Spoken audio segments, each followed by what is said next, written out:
ya wafanyakazi karibu na hospitali.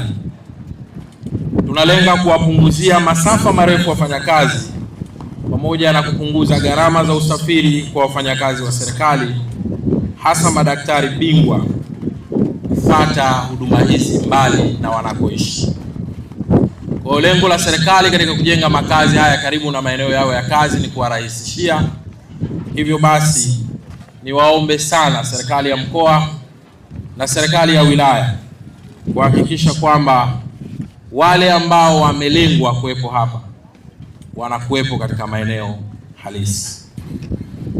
Haitapendeza kwa tumetumia fedha nyingi za walipa kodi na wananchi wanyonge wa nchi hii kujenga majengo yenye gharama kubwa, baadaye yakabaki matupu. Tunazozifungua leo zinatarajia kutumika kwa makazi ya familia 16 kama ilivyoelezwa, 8 kwa ajili ya nyumba zenye vyumba vitatu na familia 8 kwa ajili ya nyumba zenye vyumba viwili. Ndugu wananchi, ili kuhakikisha kuwa nyumba hizi zinadumu kwa muda mrefu na kuwasaidia wengi zaidi, naomba nitoe wito kwa uongozi wa Wizara ya Afya na wafanyakazi ambao ni wakazi wa nyumba hizi kuhakikisha wanazitunza ili ziende kutumika leo, kesho na kesho kutwa.